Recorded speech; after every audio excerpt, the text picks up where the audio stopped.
Bom dia, terceiro ano. Vocês viram aí que aconteceu, agora a aula vai ser aula de história, né? Vocês viram que aconteceu um probleminha aí com as aulas de história devido a um problema que ocorreu no portal, mas já foi tudo resolvido e aí eu vou colocando. Eu quero que, mais uma vez, conforme as dúvidas que vão surgindo, coloquem lá no fórum de dúvidas, eu vou fazer o apanhado e depois eu vou ver qual a melhor metodologia para tirar essas dúvidas. Estou com muita saudade, que vontade, principalmente quando a gente vai falar sobre alguma coisa igual eu vou falar agora da Idade Média, que eu falei para vocês que eu sou apaixonado, queria ver a reação, principalmente vocês, né? Que tem aí me dá um feedback bacana e são tão interessados na aula, eu fico com muita saudade. Vamos lá, nós vamos falar sobre cruzadas. Não se esqueça, a Idade Média, se eu for colocar pela divisão tradicional, ela é do século V ao século XV. Nós estamos aí, esse período é dividido entre Alta Idade Média e Baixa Idade Média. Nós estamos aí no início da Baixa Idade Média. Chamado de cruzadas. O século XI foi marcado pelas invasões bárbaras da Europa, né? Pode-se destacar, com exceção a esse contexto, a presença de muçulmanos, que são advindos do Oriente Médio, e a sua disputa pelo território da Península Ibérica. Os séculos 8 e 15, os cristãos empreenderam a reconquista da região, apoiado pela Igreja Católica. Ao longo do século, ao passo que a identidade cristã ela vai se fortalecendo e ela conclamava os fiéis a combaterem os infiéis, não se esqueça, Idade Média, a grande detentora do poder a Igreja, qualquer pessoa que desobedecesse os dogmas era considerado herege, e ela impulsiona e ela levanta isso, é disso aqui que o autor está querendo colocar para vocês entenderem as cruzadas. Então, no mesmo momento que ele conclamava os fiéis a combaterem as pessoas que consideravam infiéis, acirrou-se então um antagonismo nisso aí, entre os cristãos e os muçulmanos. A luta entre esses dois grupos ultrapassou então a disputa pelo domínio político da região ibérica. E os cristãos então passaram a combater os muçulmanos do Oriente Médio, os muçulmanos do Oriente. Como resposta ao pedido de apoio militar ao Império Bizantino, para tentar conter o avanço dos turcos, em 1905 houve um concílio lá em Clermont, e o Papa Urbano II ordenou aos cristãos a libertar a cidade de Jerusalém do domínio. Então o que ele fez? O que eu falei para vocês aí era o contexto em que estavam vivendo.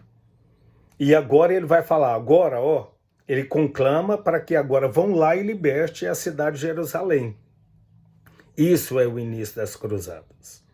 É a partir desse momento que tem o início das cruzadas, então. Dessas expedições bélicas pautadas em interesses religiosos, políticos, social e econômico. Você viu agora que ele sai desse âmbito religioso e ele vai para o social, o político e o econômico.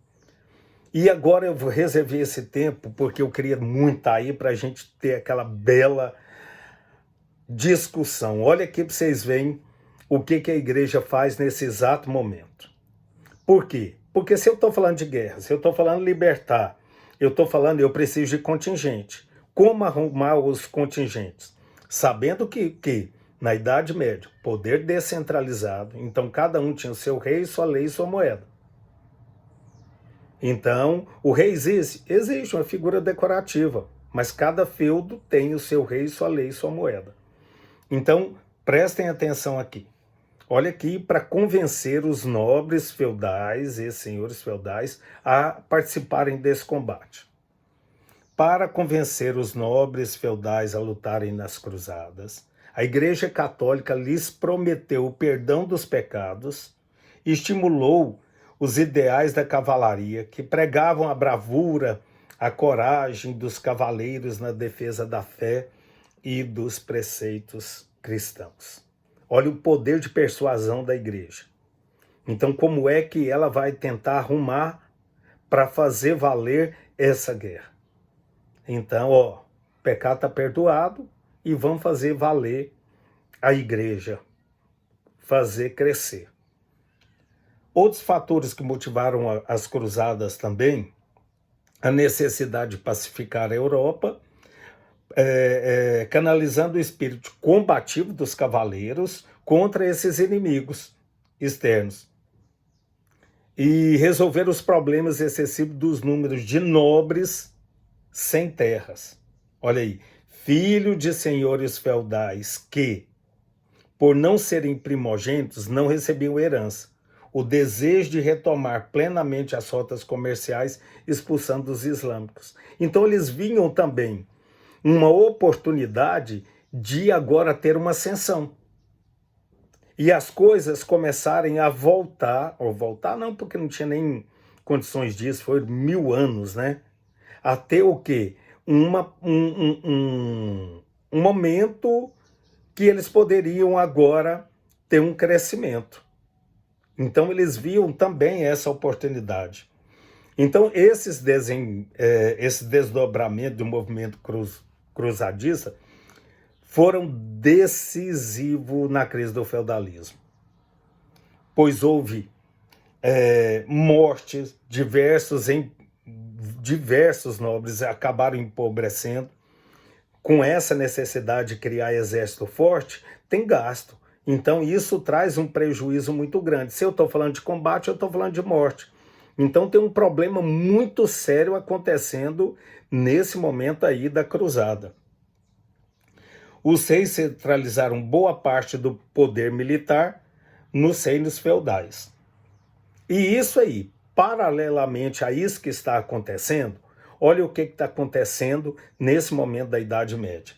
A economia comercial foi voltando a fazer parte da paisagem europeia. O comércio, então, ele começa. Você pode ver que no final da Idade Média, quem é que aparece? Os burgueses. Quem eram os burgueses? Os comerciantes. Então, é disso aqui que o autor está falando. Então, o comércio ele começa agora a ter uma aparição depois que ele vai gerar aquela burguesia tão forte que vai determinar todo mundo moderno. Então, ele está falando desse momento aqui.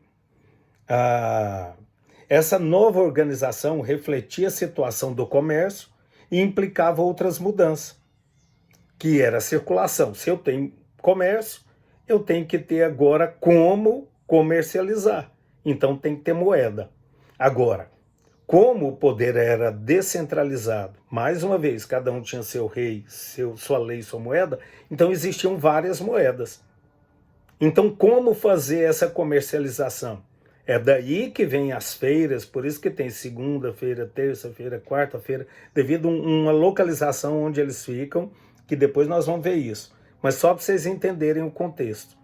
E nessa comercialização, acaba tendo a necessidade, então, de ter algo ou alguém responsável para fazer essa conversão de tanto de valor de moeda. Então, cria-se as casas bancárias para isso aí. Olha aqui para vocês verem. Entre as quais circulação de moeda bastante restrita na Europa até o século X. Os feudos e os senhores feudais passaram, então, a cunhar moedas próprias. A circulação de moedas, por sua vez, propiciou o surgimento dos primeiros bancos, que eram responsáveis por converter os valores nas transações. Foi o que eu acabei de falar para vocês. O comércio vai crescendo, Claro que aqui ainda é um comércio ainda nascente, ou renascente, né? Não sei se a gente pode falar isso, mas que está tomando uma proporção agora, nesse exato momento da Baixa Idade Média. Agora está tendo uma crise nesse momento aí. Os feudos agora, você pode ver que o comércio está tomando conta, já está tendo uma aparição de um certo centro que vai gerar um certo centro urbano. Por isso que volta depois, na Idade Moderna, as coisas começam a aparecer. Tudo a partir desse momento. Espero que vocês tenham entendido. O momento é muito bacana. Saudade demais. Já já nós estamos juntos. Abração.